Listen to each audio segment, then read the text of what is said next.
विद्यार्थी मित्रांनो, मागच्या भागात आपण जाणून घेतलं निबंध म्हणजे काय. आता आपण अभ्यासणार आहोत निबंधाचे एकूण 5 प्रकार. त्यापैकी पहिला प्रकार वैचारिक निबंध. बघा समोर दिसतंय. चिंतनात्मक निबंध असं देखील म्हटलं जातं. यामध्ये चिंतन मनन करणं गरजेचं असतं. विचारांवर आधारलेला निबंध म्हणजेच वैचारिक निबंध. विषयाला 2 बाजू असतात, एक अनुकूल दुसरी प्रतिकूल. या मतांचं खंडन मंडन करायचं असतं. म्हणजे एक मत खोडून दुसरं मत त्या ठिकाणी मांडायचं असतं. आपले विचार पटवून देण्यासाठी या निबंधामध्ये उदाहरणं दाखले देता येतात.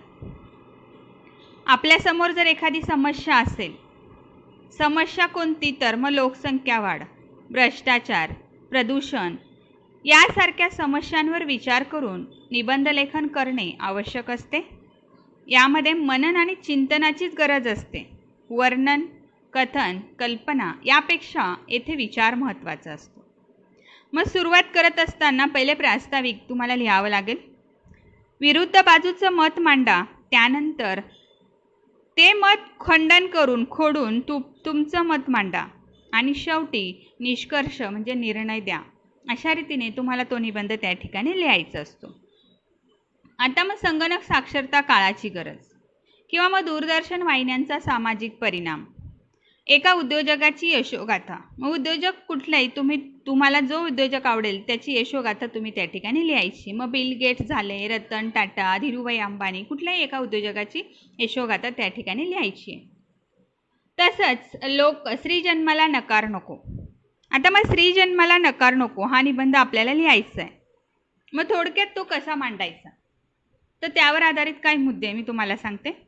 पहिले सुरुवातीला प्रास्ताविक येणार, त्यानंतर मग स्त्री जन्माविषयी समाजाची भूमिका काय, स्त्री जन्माविषयी पारंपरिक विचार कोणते, नकारात्मक विचार, त्यानंतर तुमचं मत मांडा किंवा तुमची भूमिका काय, का नकार नको स्त्री जन्माला, मुलीचा जन्म सकारात्मक दृष्टिकोन असतो, कुटुंबात, समाजात, देशात, जगात स्त्रीचं कार्य ते मांडा.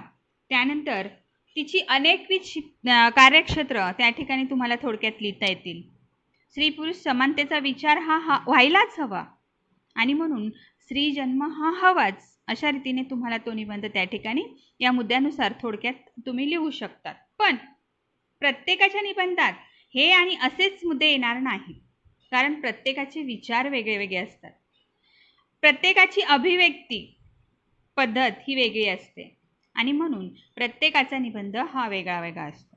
आणि म्हणून फक्त तुम्ही लिहायचं आहे आणि तुमचे विचार त्या ठिकाणी मांडायचे वैचारिक निबंधामध्ये. त्यानंतर निबंध प्रकार आपण बघणार आहोत कल्पनात्मक निबंध. आता कल्पना म्हटल्यानंतर लगेच आपल्या लक्षात येतं स्वप्न पाहणं. थोडक्यात बघतात ना स्वप्न, ते प्रत्यक्षात शब्दांच्या मार्फत रेखाटणे. स्वप्न आपण बघतो, पण असं म्हटलं जातं की स्वप्न दिवसा बघावेत, रात्रीचे बघू नयेत. रात्रीचे स्वप्न खरे होत नसतात, दिवसा बघितलेले स्वप्न मात्र खरे होतात. मग आपण असे स्वप्न बघत असतो, पण मग आपण पाहिलेलं कुठलंही स्वप्न प्रत्यक्षात येऊ शकत नाही. कारण या सृष्टीतील प्रत्येक गोष्ट सृष्टीच्या म्हणजे जगाच्या नियमांनी बांधलेली आहे. त्या नियमांच्या विरुद्ध काहीही घडू शकत नाही. मग त्यावेळेस आपण फक्त कल्पना करू शकतो, जर असं घडलं तर. म्हणजेच काय तर जर असं घडलं तर मी काय करेल, म्हणजे जर तरच्या भाषेत हा निबंध आपल्याला लिहायचा असतो. यामध्ये विद्यार्थ्यांच्या कल्पनाशक्तीला चालना मिळते. कल्पनेला भरपूर वाव असतो. कल्पनाशक्ती विकसित होत असते. मराठीचं अध्यापनच संवेदनशीलतेचं अध्यापन आहे. आपल्याला जी 5 ज्ञानेंद्रिय पंच ज्ञानेंद्रियाच्या शक्तींचा विकास हा मराठीच्या अध्यापनातून होत असतो.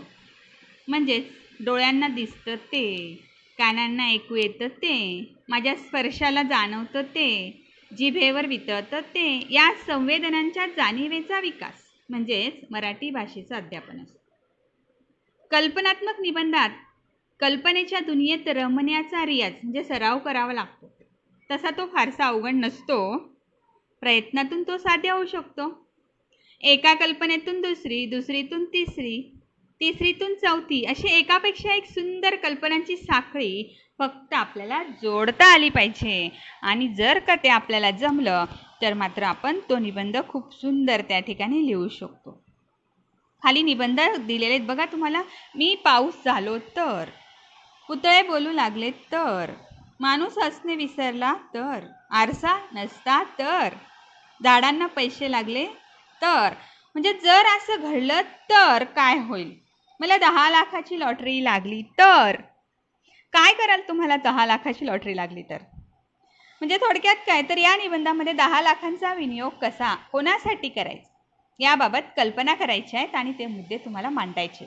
मग त्या 10 लाखांचा उपयोग तुम्ही कोणासाठी करणार? स्वतःसाठी करणार, कुटुंबासाठी करणार, शिक्षण संस्थेसाठी करणार, समाजासाठी करणार, सामाजिक संस्थांसाठी करणार, देशासाठी करणार का अध्यात्मासाठी करणार किंवा पर्यावरणासाठी करणार? मग अशा अनेक मुद्दे तो निबंध आपल्याला ते विषय वाचल्यानंतरच आपल्याला अनेक मुद्दे सुचतात आणि त्यानुसार जर असं घडलं तर मग मी काय करेल अशा ठिकाणी जर तरच्या भाषेत कल्पनात्मक निबंध तुम्हाला लिहायचा असतो.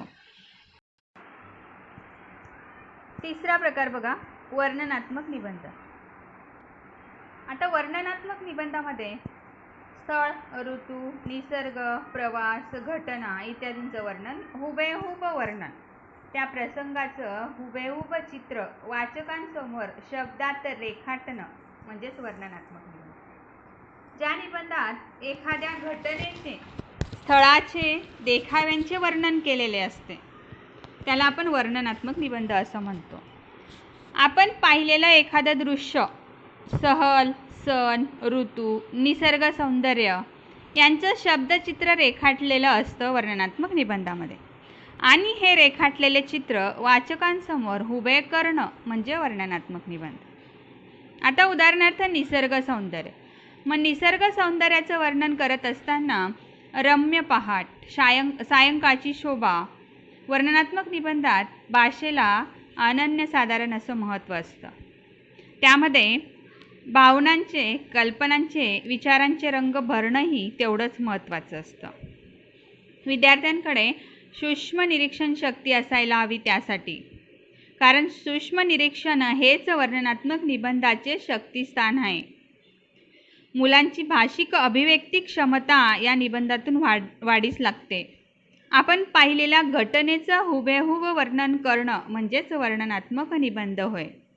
आता उदाहरणार्थ श्रावणातला पाऊस, जल्लोष नववर्षाचा. आणि याच निबंधामध्ये व्यक्तिचित्रणात्मक निबंध देखील त्या ठिकाणी येत असतो. आता व्यक्तीचं वर्णन म्हणजे सजीव आणि निर्जीव घटनेचं वर्णन. त्या ठिकाणी एखाद्या व्यक्तीचं वर्णन व्यक्तिचित्रणात्मक निबंधामध्ये मग तुमची आई, मैत्रीण, शिक्षक, शेजारी, पशु पक्ष्यांचं वर्णन, पाळीव प्राण्यांचं वर्णन, म्हणजे अशा रीतीने तुम्हाला त्या ठिकाणी व्यक्तिचित्रणात्मक निबंधामध्ये ते वर्णन तुम्हाला सजीव व्यक्तींचं वर्णन तुम्हाला करता येऊ शकतं. आणि दुसरं जो काही आहे फक्त वर्णनात्मक निबंध त्यामध्ये मग निर्जीव घटक म्हणजे एखाद्या स्थळाचं वर्णन, एखाद्या इमारतीचं वर्णन, त्यानंतर लेण्या, ताजमहल, अशा रीतीने एखाद्या प्रसंगाचं, घटनेचं तुम्ही त्या ठिकाणी वर्णन करू शकता. त्यानंतर आणि शेवटचा जो प्रकार आहे तो म्हणजे आत्मवृत्तात्मक निबंध. आत्मकथन, मनोगत, कैफियत, कहाणी असं देखील म्हटलं जातं. या निबंध प्रकारातील निवेदन आत्मपर असते. भोवतालच्या विश्वातील सजीव आणि निर्जीव सृष्टीशी मनाने समरस होण्याची क्षमता या निबंधामुळे वाढीस लागते. व्यक्ती किंवा वस्तू यांचं अंतरंग जाणण्याची भावनिक क्षमता असल्याशिवाय आत्मकथन जिवंत होऊ शकत नाही. एखाद्याच्या मनात शिरून त्याची सुख दुःख अनुभवून त्याच्याशी एकरूप होऊन कथन करायचे असते. यातून विद्यार्थी सर्जनशील भाषेची निर्मिती करू शकतात.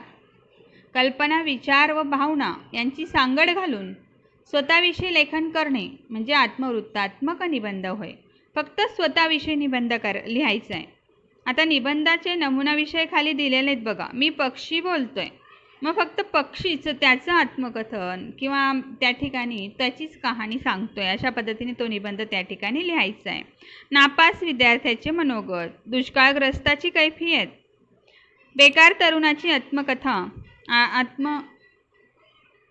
वटवृक्षाचे किंवा आम्र वृक्षाचे मनोगत. आता थोडक्यात निबंध लिहित असताना वटवृक्षाचे आत्मवृत्त तुम्हाला लिहायचं आहे. मग लिहित असताना थोडक्यात प्रस्तावना करायची. मग प्रस्तावना करत असताना काय करायचं? मी असं सहज बाहेर फिरण्यासाठी निघालो. फिरता फिरता थोडंसं विश्रांती घ्यावं म्हणून एका झाडाखाली बसलो. झाडाखाली बसल्यानंतर आजूबाजूला कुणीही नव्हतं, पण मात्र एक आवाज येत होता. मी आवाजाच्या दिशेने बघितलं, पण कोणी दिसलंच नाही. पुन्हा आवाज आला. पुन्हा मी बाजूला बघितलं, पण मात्र माझ्या आजूबाजूला कुणीही नव्हतं, पण आवाज कुठून येतोय? तरीही मी दुर्लक्ष केलं. पण पुन्हा आणखी आवाज आला आणि मग माझ्या लक्षात आलं की तो वृक्ष प्रत्यक्षात माझ्याशी बोलतोय. तुमच्या विषयाची प्रस्तावना झाली आणि त्यानंतर मग तो वटवृक्ष त्याची कहाणी कशी सांगतोय तो त्याच्या भाषेत त्या ठिकाणी तो निबंध लिहायचा आहे. मग त्यानंतर तुमची भाषा तुम्ही त्या ठिकाणी वापरायची नाही. मग तो सगळी त्याची कहाणी तो सांगेल आणि तुम्ही त्या ठिकाणी लिहायचं आहे. अशा रीतीने निबंध लेखन ही एक सर्जनशील कला आहे. आपल्या मनातील विचार, कल्पना, भावना यांची सुरेख गुंफण योग्य शब्दांच्या सहाय्याने केली की निबंध तयार होतो. वाचनीयता हा त्यांचा निकष असलाच पाहिजे. विविध विचारांचा ओघवत्या भाषेतील सुबोध आणि कल्पनात्मक आविष्कार म्हणजे निबंध होय. आणि त्या ठिकाणी एकूण 4 किंवा 5 प्रकारांची लेखन वैशिष्ट्ये या समोर तुम्हाला स्क्रीनवर दिलेली आहेत, ती तुम्ही वाचायची आहेत. पुढे बघा, वैचारिक निबंध लेखनाची वैशिष्ट्ये आहेत आणि अशा रीतीने हे सगळं वाचा आणि वाचल्यानंतर एकूण 4 जे प्रकार आहेत निबंधाचे, त्या 4 प्रकारांवर प्रत्येकी एक विषयांचा निबंध तुम्ही तुमच्या वहीमध्ये लिहायचा आहे. निबंध लेखन ही कला आहे, ती प्रयत्नांनी साध्य होत असते. त्याचा सराव तुम्हाला करणं गरजेचंच आहे. कोणत्याही कलाचा जसा रियाज आवश्यक असतो ना, तसा निबंधाचाही सराव हा अति आवश्यक आहे. आणि हा सराव आपण पूर्वतयारी म्हणून तुम्हाला तो सराव करणं गरजेचं आहे. ते करण्यासाठी एक पुढील गोष्टी खालील तुम्हाला दिलेल्या आहेत बघा. श्रवण, संभाषण, वाचन, लेखन, निरीक्षण, शब्दसंपत्तीचा विकास आणि सराव अशा रीतीने तुम्हाला तो निबंध लिहायचा आहे. त्यातून तुमची सर्जनशील भाषेचा विकास होत असतो. म्हणजे नवीन काहीतरी निर्मिती तुम्ही त्या ठिकाणी करू शकता. निबंध हा प्रत्येकाचा वेगळा असतो, कारण प्रत्येकाची सर्जनशीलता निराळी असते. त्यानंतर पान नंबर 136 व पान नंबर 137 वरील जे काही पारिभाषिक शब्द आहे निबंध लेखनानंतर जे दिलेले आहेत ते तुम्ही त्या ठिकाणी पाठ्यपुस्तकामध्ये वाचायची आहेत. निबंध लेखन हा घटक पाठ्यपुस्तकामध्ये आहे, तो देखील तुम्ही 1-2 वेळा वाचायचा आहे. तो तुम्ही वाचलात तर त्या ठिकाणी तुम्हाला निबंध कसा लिहायचा हे सगळंच दिलेलं आहे. आणि 4 निबंध तुमच्या वहीमध्ये तुम्ही लिहायचे आहेत. प्रत्येक प्रकारावरचा एक निबंध तुम्ही तुमच्या वहीमध्ये लिहून ठेवायचा आहे. अशा रीतीने निबंध लेखन हा घटक या ठिकाणी संपलेला आहे. चला मग भेटूयात आपण पुढच्या भागात.